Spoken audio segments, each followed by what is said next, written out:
പ്രശ്നമൊന്നുമില്ലപ്പാ, പ്രശ്നമൊന്നുമില്ല.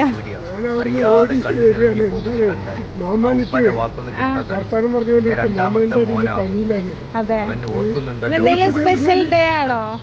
എന്തെങ്കിലും special day ആണോ? എനിക്കറിയില്ല, ഞാനിതിനെ പറ്റി എന്താണ് സംഭവം. കമ്പനി പൈസ ഞാനൊന്നും ഒന്നും ഓർഡർ ചെയ്തിട്ടില്ല. ഉറപ്പാ? പക്ഷെ പല പേരിലോ വന്നിട്ടുള്ള ഇപ്പഴാണ് ഓർഡർ ചെയ്തിട്ടുള്ളതെന്ന്. ഞാനെങ്ങനെ ഓർഡർ ചെയ്യാ? ഒരു സാധനം ഒരു ഓർഡർ ചെയ്യാത്ത ആളാണ് ഞാൻ. മനസ്സിലുണ്ട് എന്തെങ്കിലും കൊടുത്തയച്ചിട്ടുണ്ട്. Happy birthday. എന്റെ രണ്ടാമത്തെ മോനായിരിക്കും. ഈ വാക്ക് പോരാ, ഇതിനപ്പുറം എന്ത് വേണം? അവന്റെ പേരെന്താ? രണ്ടുമല്ലേ ഞാൻ പറഞ്ഞു വെച്ചിട്ട്. മോന് ഹാപ്പിയാണ്.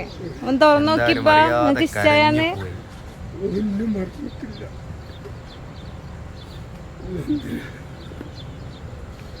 ഇഷ്ടായപ്പാക്ക് എന്താ പറയാനുള്ള മോന്റെ അടുത്ത്? ഒന്നും പറയല്ല, എല്ലാം പഠിക്കാൻ പറയും. ഞാൻ 10-16 കൊല്ലായി വന്നിട്ട് ഓലെ നൈറ്റല്ലേ എനിക്ക് നാട്ടിൽ പോയിക്കാൻ പറ്റില്ല. അതെ, ഇൻഷാ അല്ലാഹ് ഒക്കെ ശരിയാവും. ശരിപ്പാ. അസ്സലാമു അലൈക്കും.